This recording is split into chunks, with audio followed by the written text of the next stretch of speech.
여러분 여행하시면서 많은 것들을 준비하고 출발하고 떠날 때 여러분 마음이 어떻습니까? 참 흥분되고 익사이트되지 않습니까? 믿음의 여정은 여행길이라는 것을 우리가 알고 있습니다.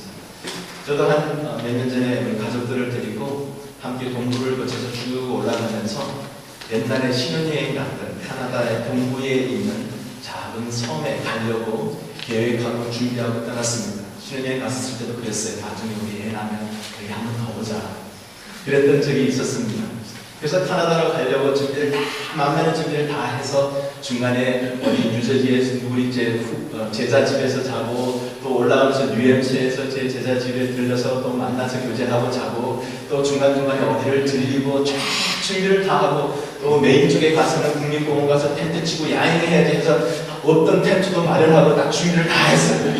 그래서 신나게 막 올라오면서 뉴욕 가까이 쭉 갔는데 갑자기 떠오르는 생각, 여권. 여권. 캐나다로 가려면 여권이 필요한데 여권을 안 가지고 온 거예요. 아차.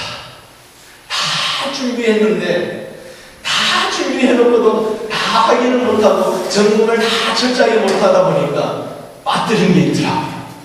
그 빠뜨린 게 있으니까 계획한 대로 갈 수 있습니까? 계획한 목적지에 갈 수 있습니까? 못 가게 되더라고요. 우리 인생의 여정에 있어서도 우리가 반드시 점검해야 될 사항들이 있습니다. 어떻게도 되는 것들은 있어요. 그래도 목적지에 갈 수 있는 그런 사항들에 우리가 목숨 걸 필요는 없습니다. 그러나 반드시 하나님께서 우리에게 말씀하시는 꼭 필요한 점검해야 되는 사항들은 우리가 반드시 확인하고 시작을 하고 나아가야 하겠습니다. 하나님께서 모세를 부르셔서 이스라엘 백성들을 애굽에서 인도해내도록 사명을 맡기셨어요. 이제 애굽으로 가려는 찰나인데 가면 되죠. 그런데 그 사이에 오늘 본문 말씀에 단락이 들어있습니다. 이 단락의 내용을 통해서 우리에게 무엇을 말씀하실까요? 반드시 인생 여정이라는 그 여행길에서 빠뜨려서는 안 되는 반드시 점검해야 되는 그 사항들을 우리에게 말씀해 주고 계신다고 믿습니다. 그 내용들이 무엇일까요? 먼저는 18절에서 21절 사이의 말씀을 통해서 우리가 볼 수 있는 내용은 지금이 바로 하나님의 때이다라는 점검사항입니다. 우리가 무슨 일이든지 하나님께서 우리에게 맡기신 그 일들, 하나님께서 가라고 하신 그 길을 가려고 할 때 우리가 우리 스스로에게 꼭 물어봐야 합니다. 지금이 그 올바른 때입니다. 때가 맞지 않으면 하나님께서는 왜 기다려라 이야기하십니다. 그런데 우리가 하나님께서 우리에게 직접 말씀해 주시기도 하고 또 우리에게 또 많은 은혜를 주셔서 깨닫기도 하시겠는데 여러 가지 많은 방법 중에 모세가 한 방법은 하나님의 때를 알고자 하는 모세의 마음에서 했던 방법은 무엇이었을까요? 바로 직접 실천하는 방법이었습니다. 하나님께서 모세가 실천하는 그 과정에서 그에게 푸른 신호등, 그린라이트를 계속해서 보여주셨어요. 그러면서 모세에게 마음에 더욱더 이 때가 하나님의 때구나라는 확신을 가지게 된 것입니다. 18절에 보면 모세가 그의 장인에게로 갔습니다. 사실 그는 그의 장인에게 꼭 가서 허락을 맡을 필요는 없었습니다. 그러나 그의 장인에게 가서 이제 내가 애굽으로 가서 우리의 모든 형제들이 살아있는지 알아보려고 가겠습니다. 이야기했었을 때 지체하지 않고 이들은 가라라고 이야기를 해줍니다. 모세는 그것을 통해서 하나님의 때인 것을 확인하는 그 과정을 거치게 된 것입니다. 모세는 그때도 18절 이후에도 하나님께서 말씀하실 때 19절에 보면 모세가 어디에 있었습니까? 여호와께서 모세에게 이르시되 어디에 있어요? 미디안에서. 여전히 아직 떠나지 않고 그 자리에 있는 모세의 모습을 여러분 보십니까? 그 상황 속에서 하나님께서 다시 한번 더블 체크, 한 번 더 마음의 평안을 허락해 주시는 하나님의 모습이 들어있습니다. 거기에서 뭐라고 얘기하십니까? 애굽으로 돌아가라. 내 목숨을 노리던 자가 다 죽었느니. 다 죽었느니. 애굽에서 도망쳐 나왔던 모세, 그때 도망쳐 나왔던 이유가 무엇이었습니까? 자기가 애굽 사람을 쳐 죽인 것이 다 탄로가 나서 이제는 그곳에 있을 수가 없게 된 상황이, 바로가 자기를 죽이려고 하는 상황을 알았기 때문에 떠나나왔던 모세였습니다. 그 모세에게 하나님은 마음에 뭐라고 하십니까? 너를 목숨을 노리던 자가 죽었다. 그때 그 바로 왕은 죽었다. 이제 새로운 왕이 바로가 있으니 이제는 안심하고 가라. 하나님이 이 말씀을 왜 하셨을까요? 움직이지 않고 있는 모세에게 왜 그런 말씀을 하셨을까요? 마음의 평안을 주시기 위해 하셨습니다. 예레미야 29장 11절에 보면 하나님의 원하시는 하나님의 마음을 보여주십니다. 너희를 향한 나의 생각을 내가 아니. 무엇이라고요? 평안이요. 재앙이 아니니라. 너희에게 미래와 희망을 주는 것입니다. 하나님의 마음이 뭐라고요? 평안이에요. 우리의 삶을 통해서 하나님의 뜻을 확인하려 할 때, 하나님께서 침묵하시는 것 같아 보일 때, 하나님께서 우리에게 가라고 하신 그 길이 있다고 확신이 있을 때 확인하기 위해서 우리는 지체하지 않고 움직여야 합니다. 그때 하나님께서 주위에 있는 사람을 통해서, 그리고 하나님께서 직접 우리에게 마음의 평안으로 채워주실 줄 믿습니다. 이때가 하나님의 때이다. 꼭 점검하실 수 있기를 바랍니다. 두 번째는 우리가 먼저 하나님 앞에 깨끗한가입니다. 여행을 하는데 하나님의 뜻을 이루어 나가는데 이런 왜 깨끗한 것이 필요할까요? 하나님께서 우리를 깨끗하게 하시려는 이유가 디모데후서에 보면 잘 나와 있습니다. 디모데후서 2장 20절에 보면 큰 집에는 금그릇과 은그릇뿐 아니라 나무 그릇과 질그릇도 있어 귀하게 쓰는 것도 있고 천하게 쓰는 것도 있나니 21절입니다. 그러므로 누구든지 이런 것에서 자기를 깨끗하게 하면 귀히 쓰는 그릇이고 거룩하고 주인의 쓰임에 합당하며 모든 선한 일에 준비함이 되리라. 하나님께서 준비시키시는 모습이에요. 깨끗하게 하라. 어떤 집에는 금그릇도 있고 은그릇도 있고 나무그릇도 있고 질그릇도 있고 반짝이는 그릇도 있고 멋있어 보이는 그릇도 있고 선한 질그릇도 있어요. 그러나 어느 것도 귀한 것이라고 이야기하지는 않습니다. 하나님 앞에서 귀하다고 이야기하는 것은 깨끗한 그릇이라 이야기합니다. 금그릇이든 금그릇이 깨끗하면 그것이 귀한 그릇이 되는 거예요. 금이기 때문에 귀한 것이 아니에요. 질그릇이 또 귀한 그릇이 될 수 있습니다. 깨끗하다. 하나님께서는 깨끗한 그릇을, 거룩한 그릇을 쓰시기를 원하십니다. 그렇기에 우리는 믿음의 여정 가운데 출발하며 그 가는 과정에서 우리에게 하나님께서 꼭 기대하시고 점검 확인하기를 원하시는 것은 우리가 깨끗한가요? 그런데 우리는 사람마다 깨끗하다는 기준이 달라요. 제가 아프리카에 있었을 때요, 그 아프리카에 있는 사람들은 다 흙바닥에 살아요. 그러니까 아무데나 다 볼일 다 봐요. 그들은 그 볼일 본 것이 더럽지가 않아요. 그러나 우리에게는 더러워요. 그렇기 때문에 우리는 깨끗하고 성결하다는 사실이, 거룩하다는 것이, 내가 거룩하고 저 사람은 안 거룩하다, 그것이 기준이 자기의 생각이나 감정에 있어서는 안 된다는 것입니다. 거룩하다는 기준은 어디에 있어야 됩니까? 하나님의 말씀에 근거해야 합니다. 오늘 말씀에도 보면 하나님께서 모세에게 가라고 하셔서 모세가 순종하고 갔는데 왜 갑자기 하나님께서 나타나셔서 이제는 그 가는 도중입니다. 숙소에서 하나님께서 모세를 만나서 그를 어떻게 하신다고요? 죽이려고 하신다고요. 가라고 할 때는 언제고 왜 또 죽이려고 하십니까? 하나님께서 이 죽이려고 하시는 그 모습은 진짜 죽이려고 하시는 것이 아니라 가르치게 하시고 준비시키시려는 하나님의 마음을 우리가 읽어야 합니다. 하나님은 왜 죽이시려고 하셨을까요? 성경 말씀에 의하면 바로 모세가 성결하지 않기 때문입니다. 귀하게 쓰는 그릇을 만들고자 하나님께서 모세를 거룩하고 깨끗하게 하시고자 함이었던 것입니다. 창세기 17장 10절에 보면 이렇게 기록되어 있습니다. 너희 중 남자는 할례를 받으라. 이것이 나와 너희와 너희 후손 사이에 지킬 내 언약이니라. 하나님께서 아브라함에게 약속하셨던 언약입니다.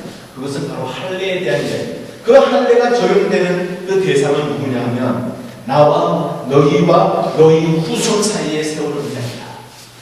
무슨 이야기입니까? 아브라함 자신만을 지키는 언약이 아니라 아브라함 후손에게도 지키게 해야 될 책임이 아브라함에게 있다는 이야기입니다.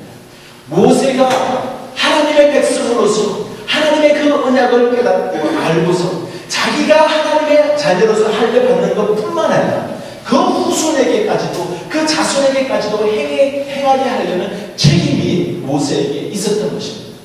그런데 아비어스리 모세는 미디안에서 40년 동안 생활하면서 그곳에서 시포라와 결혼하고 자녀를 낳았는데 그 두 아들 게르솜과 에베네셀에게는 할례를 행하지 않았다는 사실을 우리가 알게 됩니다. 이것은 하나님의 언약을 어긴 모세였습니다. 그 책임이 누구에게 있었어요? 아버지 모세에게 있었기 때문이었어요. 하나님은 그를 그냥 묵인할 수가 없었습니다. 사랑하는 그의 자녀에 대한 하나님의 그 언약 가운데 있는 자녀로 가게 하는 것은 우리 부모의 책임이 있다라는 이야기입니다. 어릴 때부터 하나님의 말씀에 가까이 하고 믿음을 가진 자녀로 세우기 위해서 어떨 때는 채찍질, 어떨 때는 얼싸안아주는 위로의 호응, 그 눈에 눈물을 닦아주기도 하고 사랑의 표현으로 감싸주는 그 부모의 양육하는 모습, 그것을 통해서 우리의 자녀들이 귀한 하나님의 언약의 자녀가 될 줄 믿습니다. 모세에게 하나님이 물으시는 거예요. 그 책임을. 사랑하는 그 아들들이 할례를 행하지 않았던 모세에게 그것은 말씀에 근거하여서 모세는 죄인이었습니다. 그 죄악이 하나님과 모세 사이에 가로막가 있었기 때문에 하나님은 모세를 공의의 하나님으로 나타나셔서 죽일 수밖에 없는 상황으로 인도해 나가셨던 것입니다. 그런데 그 사실은 그 할례를 행하지 않았던 사실은 벌써 40년 전 이야기예요. 미디안에서 도착한 지 얼마 되지 않아서 스포라를 만나고 결혼해서 두 아들을 낳았습니다. 그에게 할례를 행하지 않아서 할례는 낳은 지 8일 만에 행하는 율례였습니다. 모세는 그의 아들들에게 할례를 행하지 않아서 지금은 이제는 미디안 광야에서의 40년 생활을 청산하고 애국으로 다시 돌아가는 그 과정이에요. 그 가는 길에 숙소에서요. 40년 전의 일을 하나님께서 다시 들추어요. 묻어놓았던 죄.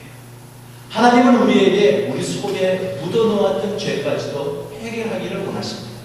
왜요? 하나님께서 깨끗하게 하셔서 하나님의 일꾼으로 쓰시기 위해서.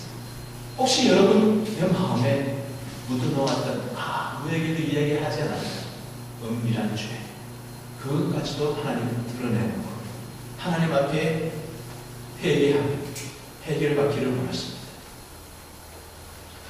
여러분, 우리는 다윗을 참 존경합니다. 다윗은 은밀하게 지은 죄가 있었어요. 아무도 모르게 감추려고 했던 죄가 있었어요. 간음죄였습니다. 이 세상에 성경책을 보면서 성경에 나와 있는 다윗을 아는 사람 중에 그 우리아의 아내 밧세바를 간음했던 다윗의 그 죄를 모르는 사람이 이 세상에 누가 있을까요? 다윗은 숨기려고 했어요. 세상 사람 다 알아요. 그러나 왜 많은 사람이 자기의 아들의 이름을 다윗이라고 이름을 짓습니까? 다윗이라는 이름은 수치의 이름이 아니라 이제는 그것이 존경의 이름이 되었기 때문에 다윗의 그 죄악 때문이 아니라 하나님 앞에서 철저히 회개하고 하나님과의 관계를 다시 회복한 사람이기 때문에 하나님은 왜 숨겨놓으시고 그냥 다윗을 온전한 하나님 예수님의 혈통의 이름으로서 그냥 남겨놓으시냐. 제사장의 혈통, 제사장의 역할을 감당했고 선지자의 역할을 감당했던 다윗으로만 볼 수 있도록 놔두었더라면 이런 밧세바의 간음죄에 대해서는 숨길 수도 있었던 내용 아니겠어요? 그러나 하나님 다 들춰내십니다. 모세는 외국 사람을 죽였어요. 묻었습니다. 하나님은 들춰내셨어요. 모세는 자기만 한다고 생각했어요. 그런데 자기의 동족 이스라엘 사람들을 위해서 다 칼로 가는 사실을 알게 됐어요. 하나님이 하신 일이에요. 왜요? 모세를 사랑하니까. 하나님이 다윗을 사랑하니까. 그를 사랑해서 그를 귀한 하나님의 일꾼으로 쓰시기를 원하셨으니까. 여러분, 우리가 우리의 그 수치의 장애를 뛰어넘지 못하면 하나님의 영광의 일꾼의 자리에 갈 수가 없습니다. 우리의 사랑하는 아들, 자녀들 수치를 당하게 않게 하고 싶으세요? 그것보다 하나님의 귀한 일꾼의 자리로 나아가게끔 인도하는 것이 더 올바로 된 부모의 역할이니까요. 우리의 사랑하는 귀한 자녀일수록 더욱더 하나님 앞에서는 귀하게 쓰임받는 일꾼으로 나아가는 그 길 함께 인도할 수 있기를 바랍니다. 우리 스스로에게도 하나님께서 기대하십니다. 묻어두었던 죄, 어떤 면에서는 무시해서 지었던 죄, 미비한 광야에서 또 굳이 여기서까지 굳이 지금까지 지나갔는데 어때? 무시하며 괜찮겠지? 라고 방관하며 우리가 소극적인 삶의 태도를 통해서 지었던 죄, 그것까지도 하나님은 내어놓고 해결하자. 청산해라. 깨끗하게 하나님께서 일꾼으로 쓰시기 위해서 모세의 그 죄악을 묻어놓았던 죄악까지도 깨끗하게 해결해 주시는 하나님이십니다. 여러분, 하나님 우리를 사랑하시죠? 여러분, 하나님 앞에 귀하게 쓰임받고 싶지 않으세요? 엄밀한 죄까지도 다 하나님 앞에 내어놓고 청산받고 귀하게 쓰임받는 깨끗한 주님의 일꾼이 되는 저와 여러분의 되시기를 주님의 이름으로 축원합니다. 모세는 생사를 헤매는 그런 과정에 있습니다. 그런 상황이 옆에 하나님의 언약이 이러이러한 언약이 있습니다. 할례를 행해야 됩니다. 그 원인을 알아서 이야기해 주실 수 있는 사람은 아무도 없었습니다. 그 숙소에는 십 보라와 그의 두 아들밖에 없었어요. 하나님이 이 상황이 어떤 된 상황인지 그 십 보라의 행동을 여러분 보십니까? 그 십 보라는 거기에서 할례를 행했습니다. 그래 하면서 그 문제 원인이 할례였던 것을 십 보라가 알고 행동했어요. 어떻게 알았을까요? 그것은 하나님의 지혜예요. 하나님 외에는 해석이 안 돼요. 하나님이 십 보라에게 주신 지혜였습니다. 우리가 온전히 하나님이 주시는 그 지혜를 통해서 우리의 모든 죄악의 원인까지도 내어놓고 기도하고 온전히 깨끗해질 수 있기를 바랍니다. 그렇기에 우리는 알고 지은 죄, 모르고 지은 죄까지도 우리가 모든 걸 해결받기 위해서 하나님의 지혜를 구하고 강구하는 것 아니겠습니까? 하나님 앞에서 우리가 깨끗하리라. 그리하여 귀하게 쓰임받는 그릇이 되어 온전한 인생의 믿음의 여정을 잘 준비해 나가는 우리의 삶이 되기를 주님의 이름으로 축원합니다. 세 번째는 하나님께서 보내주신 동역자가 누구인가 라는 것입니다. 우리는 혼자 간 것이 아닙니다. 믿음의 여정은 혼자 간 것이 아닙니다. 함께 가는 거예요. 아프리카 속담에도 이런 말이 있습니다. 빨리 가려면 혼자 가고 멀리 가려면 함께 가라. 우리의 믿음의 여정은 단거리가 아니라 장거리입니다. 함께 뛰는 거예요. 손잡고 함께 가는 거예요. 그런데 그냥 내버려 두시는 것이 아니라 하나님께서 우리에게 귀한 동역자를 허락해 주십니다. 이런 책 제목이 있습니다. 성공하는 리더는 혼자 뛰지 않는다. 그 책의 내용도 보면 세상적인 내용이 있습니다. 그 가운데 리더십에 대한 이야기를 합니다. 그러나 하나님께서 모세를 통하여서 그 리더십에 대한 프린시플을 다 보여주셨어요. 세상에 있는 사람들도 모세의 리더십을 연구하고 공부합니다. 그 성공하는 사람에 대한 비결, 혼자 뛰지 않는다. 주위에 있는 사람들과 함께 뛴다. 동역하는 사람들, 그 사람들에게 직접 샘플로 자기의 모습을 보여주면서 동기부여를 해서 뛰게 한다는 내용이 기록되어져 있습니다. 성도 여러분, 하나님은 우리에게 혼자 가는 것이 아니라 함께 가게 동역자를 붙여주십니다. 여러분 주위에 반드시 살펴보시기 바랍니다. 누군가를 하나님께서 보내주십니다. 모세에게는 아론을 붙여주셨습니다. 사도 바울에게는 바나바를 붙여주셨습니다. 우리에게는 누구를 붙여주셨을까요? 하나님께서 모세에게 내 형 아론이 있지 않냐 라고 말씀하시면서 동역할 아론이 있음을 상기시켜 주시고 그에게 약속해 주셨어요. 오늘 본문 말씀에 보더라도 아론이 알아서 모세를 찾아간 거 아니에요. 27절에 보면 여호와께서 아론에게 이르시되, 누가 누구에게 얘기했다고요? 여호와께서 아론에게 이르시되 광야에 가서 모세를 맞으라 하시네. 아론이 혼자서 알아서 움직인 것이 아니고 모세가 전면을 보내서 말하라고 초청한 것도 아니고 하나님께서 아론에게 직접 말씀하셔서 모세에게 보내주십니다. 우리에게 인생의 여정을 가는 우리에게 하나님은 우리가 혼자 가게끔 두시는 것이 아니라 동역할 수 있는 사람, 함께 갈 수 있는 사람, 동행자를 우리에게 붙여주시고 약속해 주시고 붙여주시고 보내주시는 거예요.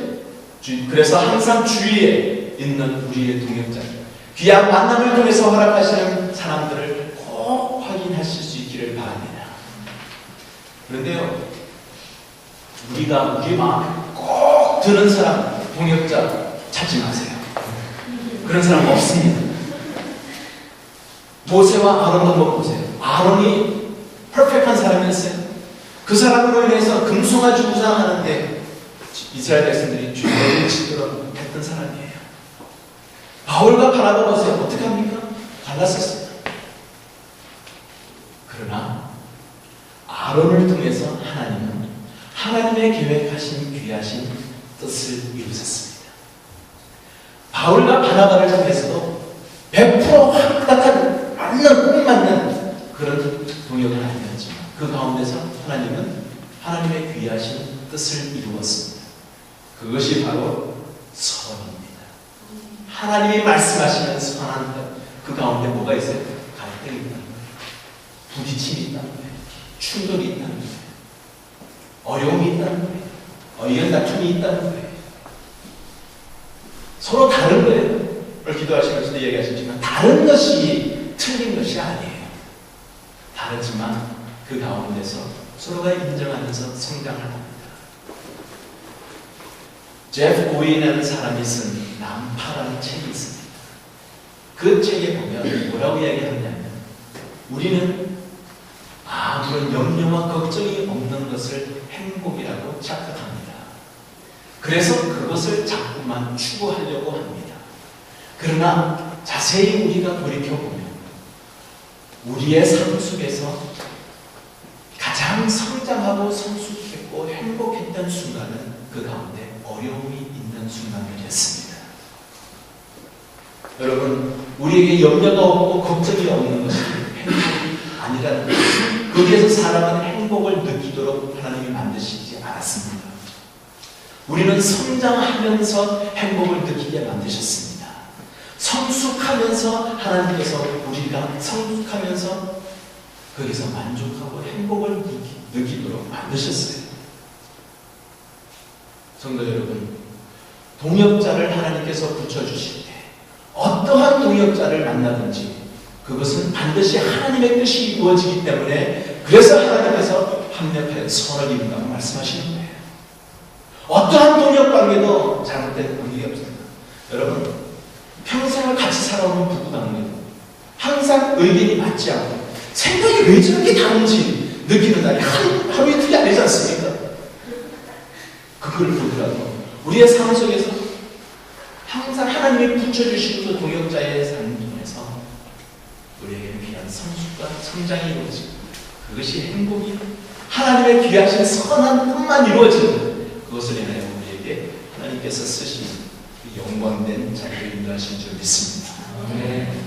점검해야 되는 사람들 좋은 것이라고 해서 다 좋은 것이라기보다는 하나님의 때에 맞는 것입니다. 우리가 하나님 앞에 깨끗한가? 혹시 묻어놓은 죄는 없는가? 나와 함께할 사람은 누군가? 이 사실을 꼭 확인하셔야 합니다. 그럴 때 우리의 삶 가운데서 우리가 걸어가는 이 믿음의 여정, 하나님 앞에 귀하게 쓰임받는 일꾼의 믿음의 여정이요, 우리가 성장하고 성숙한 그런 복된 믿음의 여정이 될 줄 믿습니다. 함께 기도하겠습니다.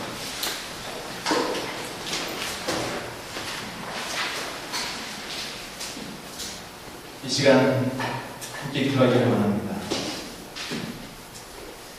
우리의 인생에서 우리가 무엇을 결정하는지 우리가 점검해야 되는 사항들을 잘 점검하게 하소서. 그 점검하는 길을 소홀히 하지 않겠습니다. 그것을 우리의 삶의 한 부분으로, 우리의 삶으로 우리가 적용하며 실천하며 나아가겠습니다. 우리 한 목소리로 기도하며 결단했으면 좋겠습니다. 함께 기도하겠습니다. 은혜하는 아버지, 우리가 살아오면서 여러 가지 우리의 실수를 하나님, 우리가 맡은 의견을 하겠습니다. 그로 인해 하나님 아버지, 우리가 다른 의견에 있는 길이 주님의 어떨 때는 아버지 힘을 얻게 되고 아버지 주님 우리를 주님 우리 삶 가운데 하나님 아버지 증거해야 돼서 그것이 하나님이 원하시는 길이라고 생각합니다. 하나님의 모습이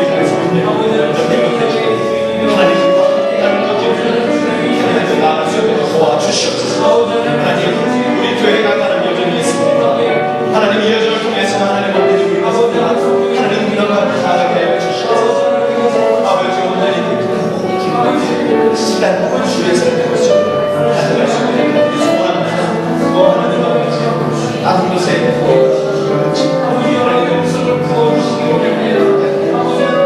우리의 모든 시설을 배워주도록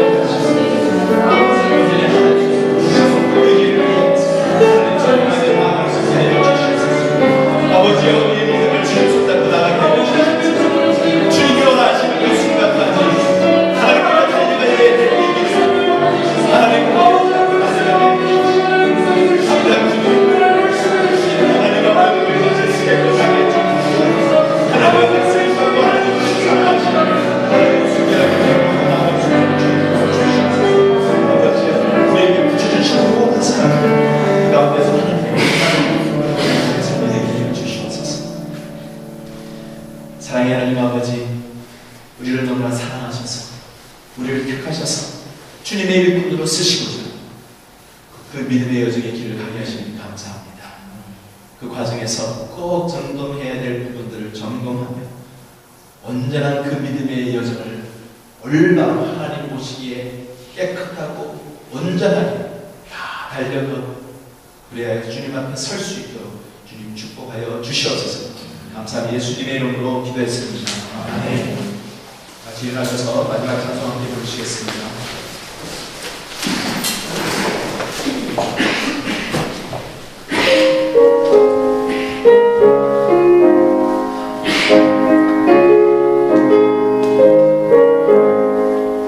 나의 생명 되신 주 주님 앞에 나아갑니다.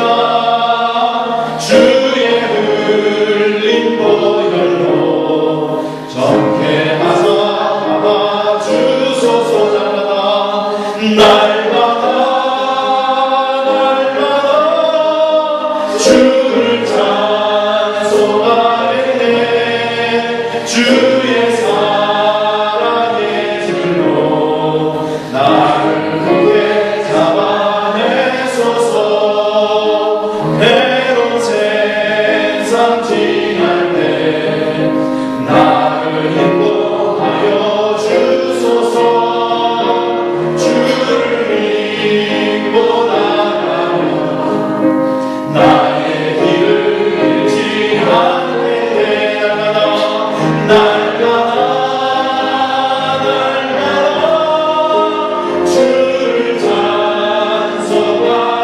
내